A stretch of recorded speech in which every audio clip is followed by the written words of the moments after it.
Game director Yasumi Matsuno began his career at a development company called Quest that produced games on multiple platforms from the NES to the Sega Saturn. There, he originated the Ogre Battle series that started with March of the Black Queen in 1993. He also designed Tactics Ogre, Let Us Cling Together for the PlayStation, and the strategy franchise would release 3 additional games without his supervision.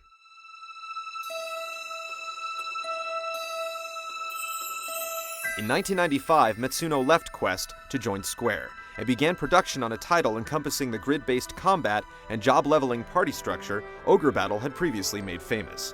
Abandoning Ogre's kingdom of Valeria, this new endeavor had to take place in another world, a land Matsuno named Ivalice. Gamers first set foot on its world map in Final Fantasy Tactics, released in Japan 5 months after Final Fantasy VII. Tactics was welcomed into the Final Fantasy fold by project producer Hironobu Sakaguchi and designer Hiroyuki Ito. Akihiko Yoshida designed the characters after working with Matsuno on both Ogre Battle and Tactics Ogre. The score was composed by Masaharu Iwata and Hitoshi Sakamoto.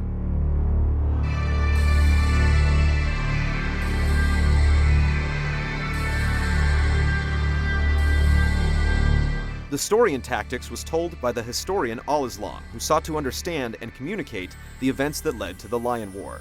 Following a 50-year conflict and the death of the king, a race began to fill the throne of Ivalice. Prince Goltana of the Black Lion clan strove to install Princess Ovelia as Ivalice's true ruler, while Prince Larg of the White Lions supported the yet-of-age Prince Orinas, believing him to be the rightful heir. Amid the tumultuous political landscape was a boy named Ramza, from the noble Beowulf family, a young and naive aristocrat who would later become a mercenary. In the opening battle, he failed to protect Ovelia and witnessed her being kidnapped by his childhood commoner friend Delita Hyrule, who was previously presumed to be dead. With nothing left to believe in, Ramza embarked on a journey to recover the princess and uncover Delita's intentions. The quest would be wrought with political deceit, religious turmoil, demons, and the mysterious power of 12 Zodiac Stones.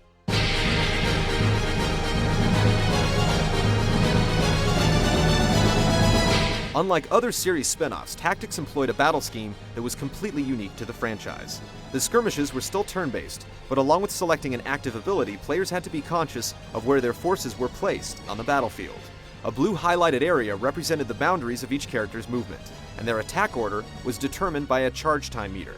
Each battle assigned you a different number of party members, but the team total always surpassed 4, sometimes encompassing 6 or more, a series first.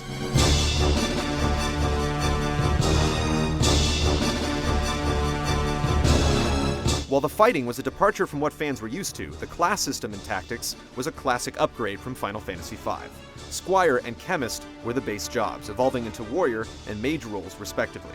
Black mages were called Wizards, White mages were dubbed Priests, and Dragoons went by Lancers, but the jobs Monk, Archer, Time Mage, Summoner, Dancer, Bard, Samurai, Ninja, and Geomancer remained intact. And along with new professions Oracle, Mediator, and Calculator, there were 9 unique job classes that belonged to the several special characters that joined your ranks, from the sharpshooting Engineer Mustadio to the fetching Holy Knight Agrias.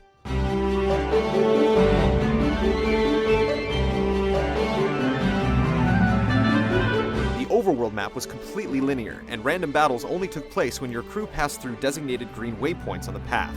Towns could only be accessed through a menu interface, with available options including accepting side quests, buying new equipment, poaching monsters, and recruiting new party members. Despite being created outside of the core series, Tactics still retained many Roman numeral niceties. Chocobos were still the preferred method of travel, though only in battle and in cutscenes. Cid appeared as Cidolfus T.G. Cid Orlandu, a knight and hero of the 50-Year War, who joined Ramza and his crew under the player's discretion. Even Cloud Strife himself stumbled into the story, complete with a convenient case of amnesia, and a stock of familiar-looking limit breaks, given that you found his materia blade, of course.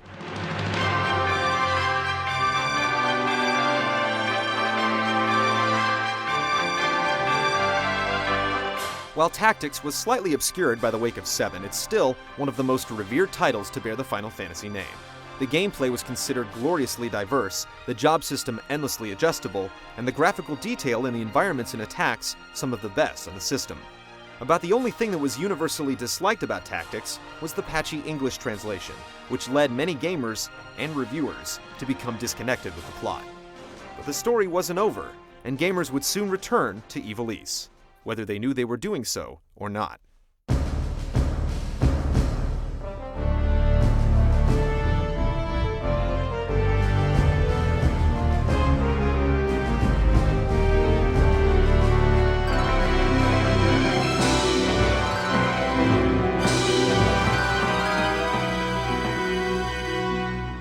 Vagrant Story was released in Japan on February 10, 2000. The one-man dungeon runner didn't have Final Fantasy in its title or even in its subtext, but took place around the kingdom of Valendia, which rested in a continent north of the expanded Ivalice from future games.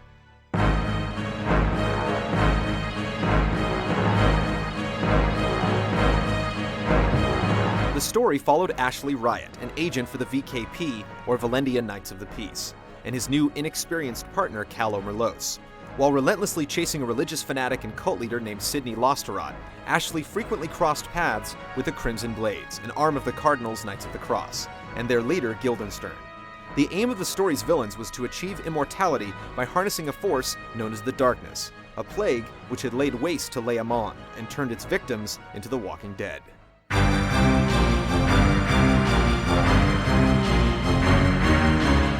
Vagrant Story was more of an action affair, but it was still full of careful tactical brawls and highly customizable weapons.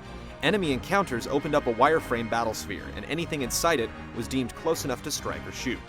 Weapons could be disassembled, gems could be infused, and magic spells or enchanted attacks could be recalled from Ashley's tortured and fragmented memory. At its release, Vagrant Story was not compared to Final Fantasy titles because its vague relation was not yet realized, but several elements made the action-adventure stand above its contemporaries. Its script was a vast improvement over Tactics. It delved into religious tones that Square previously extinguished when localizing its games, and the comic book-inspired art style was a departure from other fantasy projects on the PlayStation.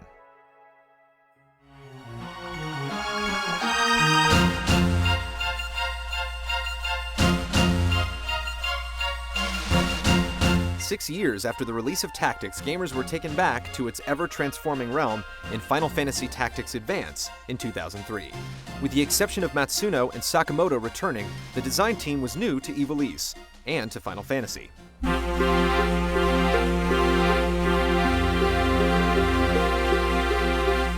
The never-ending story of Tactics Advance was quite different from others in the saga. It told of 4 children, Marsh, Ritz, Moot, and Donut, who lived in the quiet mountain town of contemporary Saint Ivalice, each with their own insurmountable set of hurdles. After stumbling across a battered book that turned out to be an ancient magical tome known as the Grand Grimoire, which was a prominent item in Vagrant Story, the children fabricated a fantasy world based on their personal challenges and boundless imagination.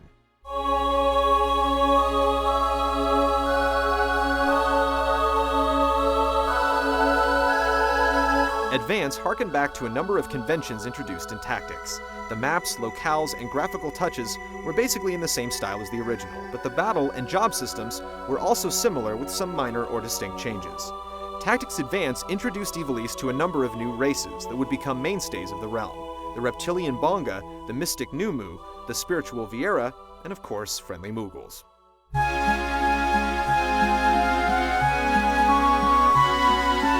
Instead of one circle of jobs that all characters could choose from, each race now had their own circle that comprised its own selection of unique jobs as well as variations on previous standards. Like in Tactics, some jobs became available after certain conditions were met, and different abilities could be swapped once they were mastered. The battle system retained its turn-based roots, subtly incorporating aspects of the new job improvements. Movement and order were still a major tactical factor, as well as the positioning and timing of abilities. The most significant change in the pace of battles was the inclusion of laws that restricted various abilities that could be used in each encounter. Each skirmish was presided over by a judge who maintained the laws of the battleground. Laws varied and could range from being a simple nuisance to an incredible hindrance. Characters that broke the laws of the engagement were warned, and if multiple infractions occurred, penalized or even jailed. Obeying the laws and staying on the favorable side of the judges awarded characters with judge points that could be cashed for a number of different uses. Eventually, with the help of the haughty know-it-all Ezel, players could combat the iron fist of the judges with law cards and anti-law cards. Law cards allowed players to add laws in the hopes of restricting enemy abilities, and anti-law cards canceled out existing law cards in play. The only areas of Ivalice that remained free of the judge's jurisdiction were dangerous zones known as the Jagd, which is German for the hunt. Upon arriving in Ivalice, Marsh was met by the Mughal Mont Blanc, who introduced him to clans and their respective wars. Marsh had the option to name his clan and help it to grow and prosper throughout the course of the game. Rival clans often challenged him for supremacy and competed in various tournaments. The clan itself consisted of all the characters the players had amassed. Different members could come and go as the missions were completed, and be dispatched on singular missions for loot, items, and other spoils.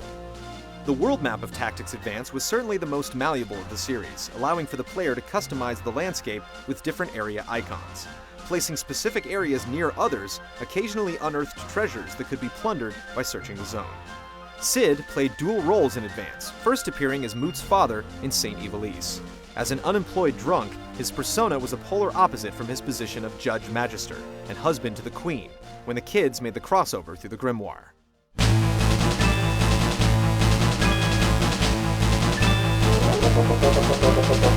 Tactics Advance also introduced the world of Ivalice to a number of mysterious otherworldly guardians, first known as Totema. In addition to the pantheon accessible by the traditional Final Fantasy summoner, the Totema were powerful beings that could be called forth to damage all enemies on the battlefield. Each race had its companion totem that could be summoned when a character attained 10 judge points.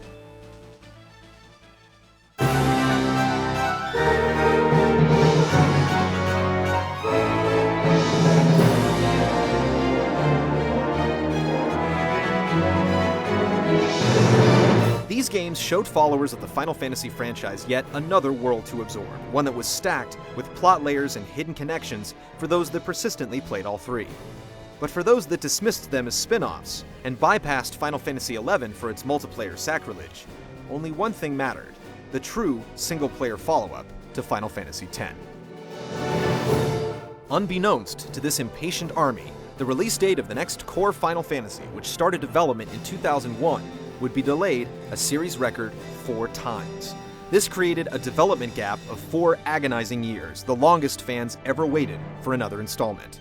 Matsuno was originally assigned to direct the project, but bowed out in the summer of 2005 due to health reasons. Gamers waited and hoped.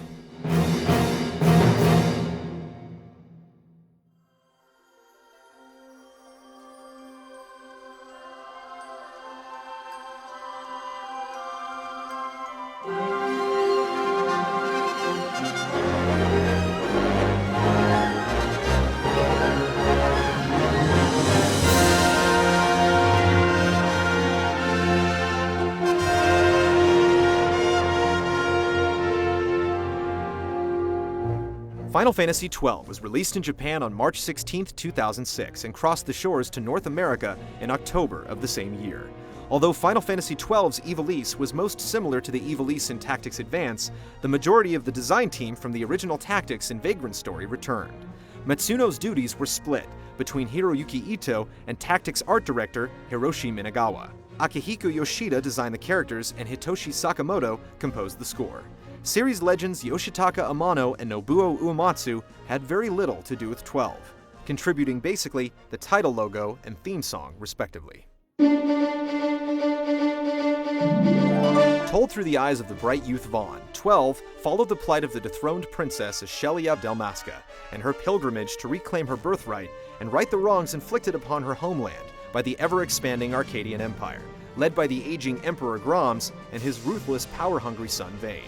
After the murder of her husband and prince of a neighboring kingdom, Ashe went into hiding under the guise of suicide. When the Empire eventually captured her kingdom of Dalmasca and Vayne was appointed consul, she chose to hide no longer. Vaughn and his surrogate sister Penelo embarked on a number of misadventures that put them in the paths of the foppish sky pirate Balthier, his Viera companion Fran, and the disgraced Captain Bosch, who is believed to have assassinated Dalmasca's king Ramanas over the fateful treaty signing with the Empire. Eventually, the upstarts joined with the resistance led by Ashe's uncle, the Marquis Ondor, ruler of the opulent sky city of Bujerba. In addition to his opposition to the Empire, Ondor was also responsible for compiling a collection of memoirs that served as a structural narration throughout the progression of 12, similar to Al-Islam's role in Tactics. 12 also sported a number of supporting, non-playable characters that had detailed and well-developed personas and intricate backstories. Among them were the Little Lord Larsa, heir apparent and younger brother of Vayne, the steadfast Judge Gabranth, Bosch's zealous twin brother, and the swashbuckling Redis, notorious sky pirate and patron of the town of Balfenheim. In a reversal from his usual helpful nature, Cid was one of the party's many adversaries in 12, as a megalomaniacal scientist responsible for building Arcadia's airship fleet.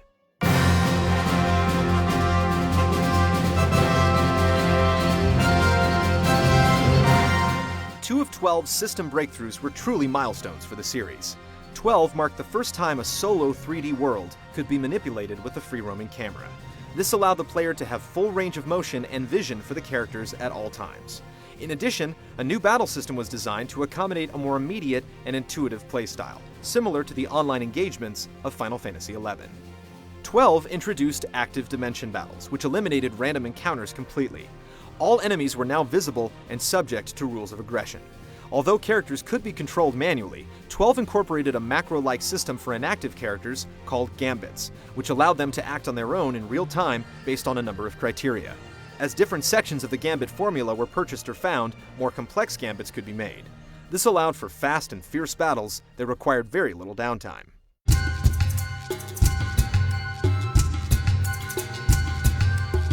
Vaughn and his compatriots added their experience to a leveling system called the License Grid. Tying to the theme of law and judgment, the License Grid required characters to purchase permissions to use different spells, weapons, and armor. Characters still increased in level, although abilities were acquired solely through obtaining licenses. Regardless of the experience total certain enemies yielded upon death, the license points awarded were relatively standard, making the grind for abilities painless.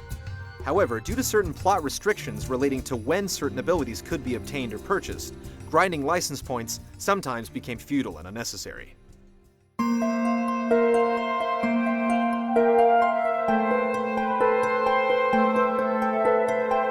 The Ivalice of 12 maintained many concepts of Tactics Advance, which was the first time two Ivalices bore apparent similarities.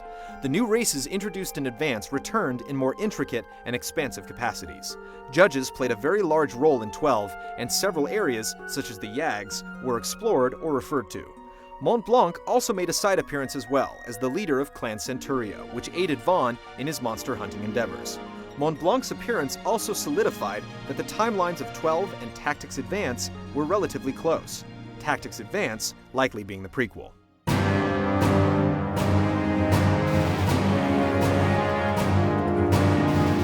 Another aspect of Advance that carried over was the introduction of a completely new pantheon of summonable creatures, known as Espers. 12 marked the first time a given term was repeated to describe summoned creatures, as well as the first time in the numeric series since summoning was introduced that featured a totally different group of mystical beings. Shiva, Ifrit, and Ramu were replaced with Madius, Belias, and Adramelech, among others. Elemental strengths became less of a focus as each Esper corresponded with the sign of the zodiac. Each Esper needed to be bound to a given character. Once selected, the choice could not be undone. In addition to the pure strength of the summoned creature, the characters could also unleash quickenings, powerful chain attacks that drew upon their mystical energy. Should Empire join with Empire, the way will open for a new Ivalice in our time. 12 continued to move forward and refine Final Fantasy's voice acting. Extremely long pauses, odd vocalizations, and other glitchy elements were drastically minimized. The voices were brought down from the exaggerations of 10 and given a more legitimate tone. Even more heavy hitters in the voiceover community continued to flesh out the cast. John DiMaggio, who lent his talents to 10 as well, was followed by fellow Futurama alumnus Phil Lamar, who brought life to Redis. As part of the 20th anniversary celebration, 12 was given a brief makeover for its international release in August of 2007. The license grid was replaced with the Zodiac job system, which required characters to choose one of 12 smaller grids that corresponded to a particular job and sign of the Zodiac. Guest characters and Espers could now be controlled by the player. New Gambit spells and licenses were incorporated, and a new Game Plus feature was added, similar to Final Fantasy X-2. It's unknown whether the release calendar of the 4 Ivalice games so far is indicative of the chronological telling of Ivalice's story. Tactics takes place on a peninsula closed in by the land of Ordalia to the east. Vagrant's story runs through the city of Leomond and continually references the kingdom of Valendia. Tactics Advance is hard to assimilate geographically in the timeline because the map is constructed by the player. The Ivalice 12, however, included both Valendia and Ordalia with minor spelling adjustments, despite the fact that the locations within them completely changed. It also contained several locations plotted in Tactics Advance. This led fans to assume that the block of land in the original Tactics sits on the west rim of the 12 map, possibly revealing that the Ivalice in the first PlayStation game expanded across several continents while growing over time into the overworld on the PS2. Several facts both support and destroy this theory. The bestiary in Final Fantasy XII was compiled by a woman with the last name Merlos, who might be a relative to the heroine in Vagrant's story, or Callow herself.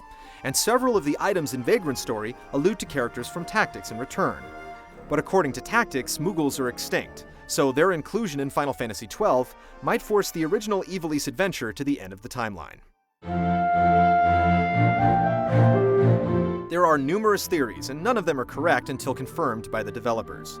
But here's one we found the most interesting. Suppose Tactics and Vagrant's story were precursors to Tactics Advance, with the non-Moogle religious era eventually transforming into Saint Ivalice, similar to how Constantinople became Istanbul. Then, Moot and friends created an alternate Ivalice with their minds, one that added their favorite fantasy friends like Moogles, and new races like the Bonga and Viera. They eventually returned home, but what if this dream dimension lived on, and set the stage for Final Fantasy XII? The developers have confirmed several times that Tactics, Tactics Advance, Vagrant's story, and Final Fantasy XII all take place in the same world. But the order and relation of these chapters in Ivalice still remains a mystery. Hopefully, the sequels that have yet to be released will shed some light on the subject. In December of 2006, Square initiated the Ivalice Alliance, a series of titles all linked together by the continuing narrative of Matsuno's world. Its first entry, Final Fantasy XII Revenant Wings, was released on April 26, 2007 in Japan. The DS RTS was unlike any previous FF release, handheld or otherwise, engaging the player in complex real-time face-offs with touchpad controls. Final Fantasy Tactics A2, another DS battle simulator, is currently under development and will be placed chronologically behind Final Fantasy XII. And a remake of the original PlayStation Crusade launched on the PSP subtitled The War of the Lions. The portable port featured new items, jobs, and full-motion cutscenes detailing major plot developments and boss encounters. However the 6 chapters in the saga of Ivalice eventually come together, the kingdom itself stands as the most expansive setting ever created in the Final Fantasy universe, and even more adventures could lie in waiting. The name Ivalice only vaguely represents a solitary region of its planet's surface, so as the Alliance marches on, there's no telling where it will end.